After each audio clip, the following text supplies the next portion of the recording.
Hello everyone, and welcome to the When Trust Breaks channel. He did it in front of everyone. Saturday night. Rooftop restaurant in downtown Austin. Floor-to-ceiling glass. The river pouring molten gold across the city. We were celebrating our daughter's graduation. Lily had just earned her Summa sash. On the long table, flutes, carnations, a dusting of confetti. At the neighboring tables, our friends, my husband's colleagues, two partners from his development firm. Dan raises his glass and smiles without his eyes. I've decided to start a new life. Without you, Nora. Cutlery stops. A laugh dies mid-note. 25 faces tilt toward me, waiting for tears. A scream. A plate in the wall. Lily sits to my right. Graduation cap still on. Lashes trembling. I only nod. Congratulations on your honesty. I'm Nora Bennett, 49. 20 years in finance, budgets, tax strategy, spreadsheets that survive storms. Dan, my husband of 22 years, loves grand gestures and even grander promises. I love quiet work, order, and numbers that reconcile. I take a cream envelope from my clutch and lay it by his plate. Open it later. Timing matters. I kiss Lily's temple. Tonight is about you. I give our guests a polite smile. Enjoy the meal and leave. No scene. No whisper. Only the soft, final hush of the elevator doors. Chapter 1. How I knew and why I stayed silent 3 months ago. The first hairline crack. His cologne changed. After 12 years of cedar and the pepper, he came home with something sweet. Sandalwood and orange peel, a scent that hangs in doorways. The next morning at 6:12 a.m., burr grinder whirring. Dog nails tapping on tile. My grocery list on a yellow sticky note, cilantro. AA batteries. Milo's treats. I noticed his SUV's trip meter. 63 unexplained miles. On a day, he said, he worked from South Congress. Toll tag emails pinged. Chargers out by Lakeway. Nowhere near his office. Our shared phone plan mirrored his iMessages to the old iPad in the kitchen drawer. Receipts. Statements. A parking ping at Harper's Wine Bar at 2:20 p.m. on weekdays. On his passenger seat, a tiny star of gold glitter, catching sun like a secret. Spotify family account showed a new playlist. The 1975, Glass Animals, songs he never knew the words to. At Bean Birch, the barista chirped. The usual for you two? I smiled. Just one today. And watched her face fold into an apology. I said nothing. I switched to auditor mode. Harper kept appearing. In feeds. In bills. In an autofill email that flashed for a second Harper. Cells. ADEX. A folded brochure jammed our home printer. Bayview Lofts. Waterlight. Glossy pages smelling of ink and promise. I pulled our prenup. Years ago, Dan insisted on one. To protect future earnings. He forgot one line. The fidelity clause. Effective for the entire marriage. Infidelity equals a shifted asset split. In my favor. I met with counsel. We assembled the packet. Payment trails. Texts. Photos. Time logs. Uber receipts to a street I didn't recognize. Apple Maps. Recents whispering Bayview. Duplicate hotel bookings in Galveston on workdays. Jewelry on the corporate card for a client presentation. We filed for a temporary freeze of joint accounts, an injunctive relief on the house. I waited for graduation, not out of cruelty, out of precision. He chose a stage. I chose the spotlight. Chapter 2. The envelope. An hour after I left, the penthouse doors banged. He rumpled, clutching the envelope, caught me at the garage. What is this, Nora?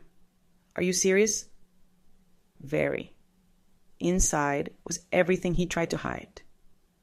A copy of the prenup, with Section 12, fidelity highlighted.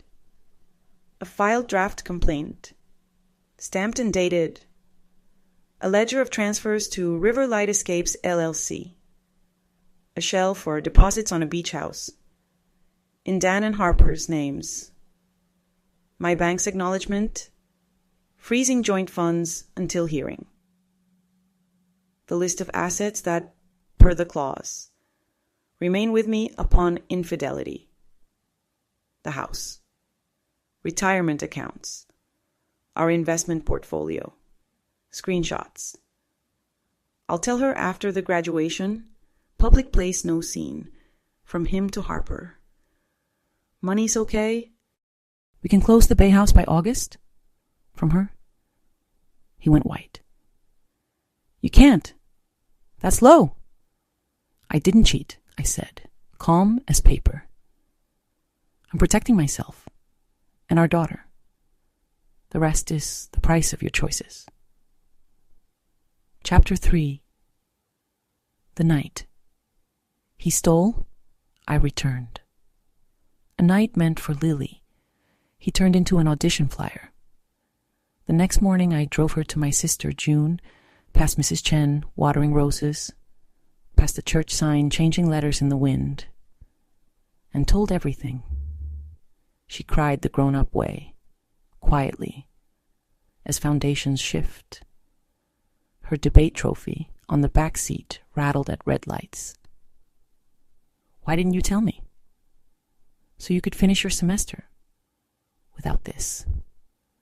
My phone detonated. Friends asking, are you okay? Meaning, what's next? I told everyone the same. We'll be fine.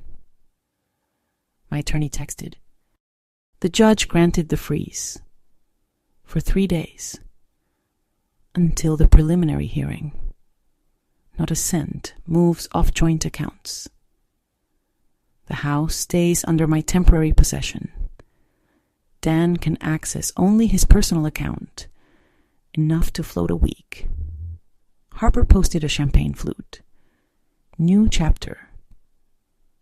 Half an hour later, it vanished. Someone explained the money stopped flowing. That afternoon, I found a spare hair tie under the SUV seat, not Lily's color, in the closet.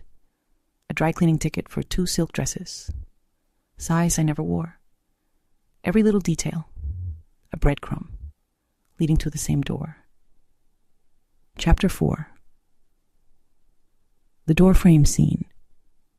That evening, Dan showed up with Harper to talk like adults. I latched the chain. Her perfume reached the threshold first. Vanilla and sun lotion. July in a bottle. Nora, let's not do court. You're not like that. We're adults. Adults don't make announcements.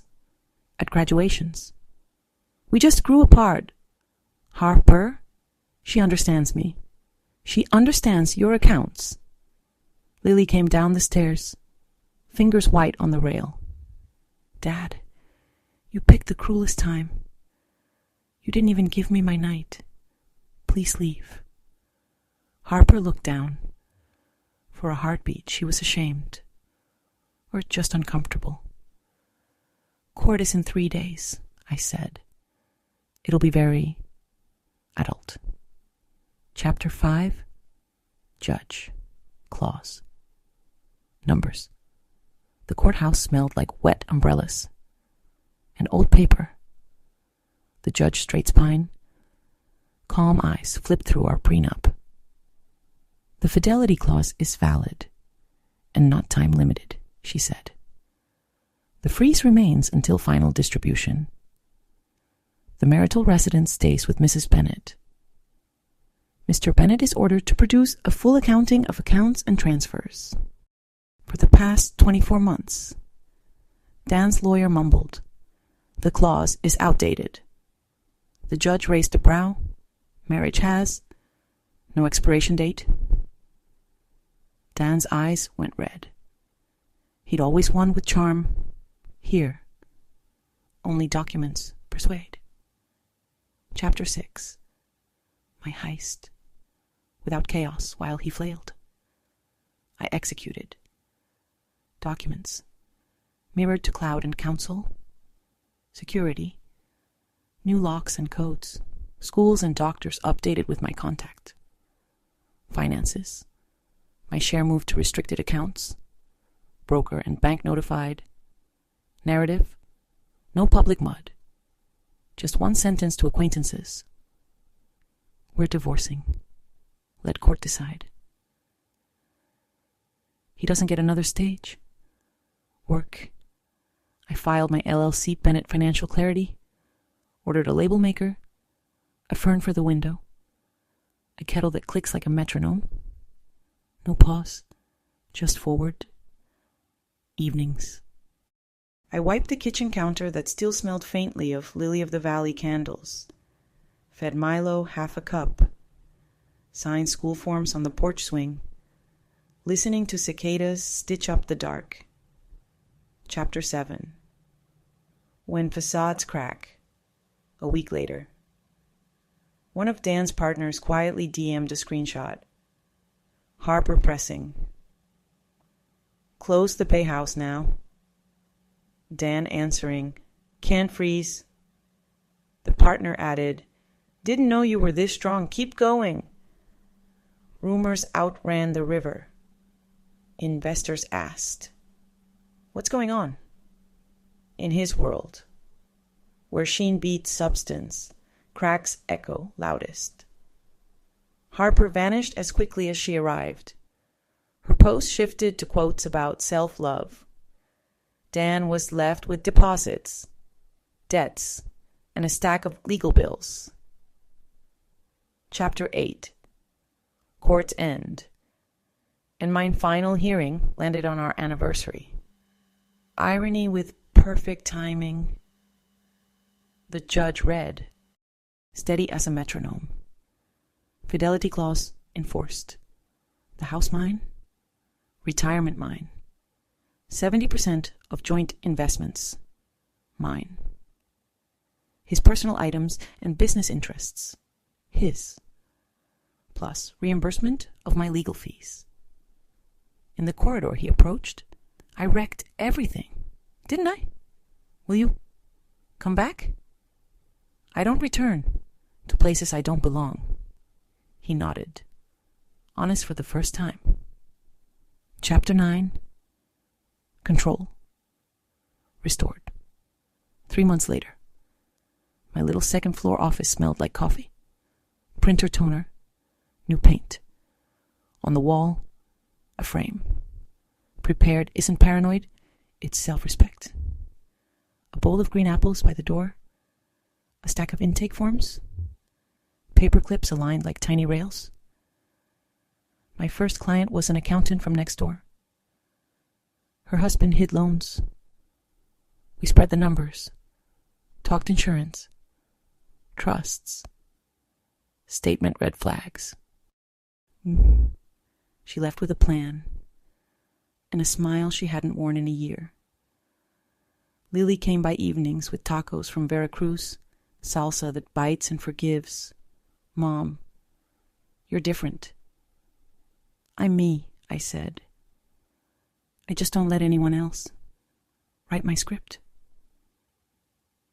Chapter 10.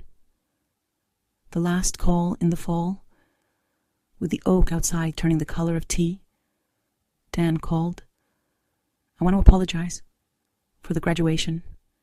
It was cruel. I thought you'd... make a scene, and he exhaled. You took the noise from me.